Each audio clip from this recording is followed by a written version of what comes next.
तर रविवारचा हा शो होता सोलापूर येथे आणि सोलापूरच्या या डॉग शोमध्ये खूप व्हरायटीचे डॉग आलेले होते. तर तुम्ही जो बघताय तो चाव चाव या डॉग ब्रीडचा डॉग आहे. तो उजव्या साईडला गेलेला आणि हे जे आहेत हे आहेत सगळे हस्की. यांना सायबेरियन हस्की या नावाने आपण भारतामध्ये ओळखतो. आणि विशेष म्हणजे हे मूळ आहेत बर्फातले. हे पहिले बर्फातले डॉग म्हणून खूप फेमस होते आपल्या इंडियामध्ये.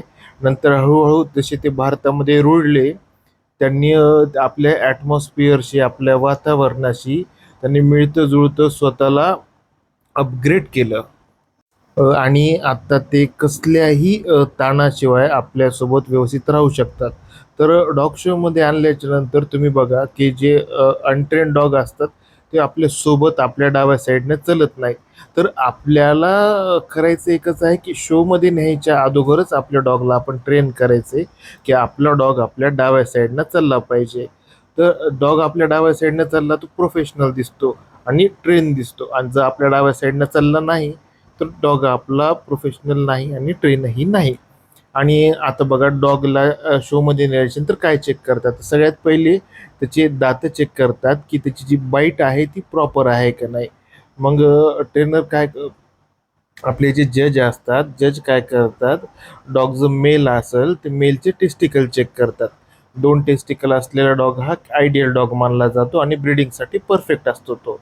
आणि मग त्याची त्याला चालायला लावतात. चालल्याच्या नंतर त्याची वॉकिंग वगैरे चेक करतात. त्याचं त्याला राउंड मारायला लावतात आणि असेच डॉगचं ओव्हरऑल चेकअप शोमध्ये होतं. आणि शोमध्ये आल्याच्या नंतर बघा आपल्याला खूप साऱ्या गोष्टी कळतात की डॉग कसा चालला पाहिजे, डॉग कसा थांबला पाहिजे आणि डॉगमध्ये आपल्या काय काय असायला पाहिजे. तर या गोष्टी आपल्याला समजतात फक्त आणि फक्त जेव्हा आपण शो अटेंड करतो. तर आपल्या जवळपास जर कुठेही शो असेल तर आपण आपल्या डॉगला शोमध्ये नेलं पाहिजे.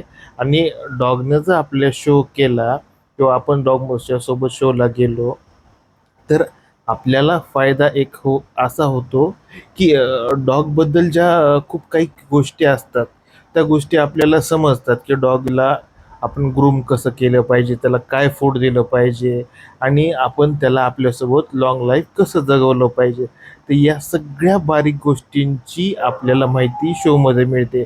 आणि याच्यामध्ये अजून एक आपल्याजवळ मेल असेल आणि समोरच्या जवळ जर फिमेल असेल तर इन फ्युचर आपल्याला त्यांची ब्रीडिंग करायची असेल, मेटिंग करायची असेल, आपल्याला त्यांची आठवण म्हणून पिल्ले आपल्याजवळ ठेवायचे असतील किंवा आपल्या नातेवाईकांना द्यायचे असतील, तर आपण आपल्या डॉग्सला शोमध्ये नेल्याच्यानंतर आपल्याला कळतं की कोणाकडं मेल आहे, कोणाकडं फिमेल आहे आणि कोणाकडं चांगला डॉग आहे, कोणाचा डॉग आपल्याला आवडतो, पसंत करतो आणि आपल्याला त्याच्यासारखा डॉग आपल्याला पिल्लू घेता येतं.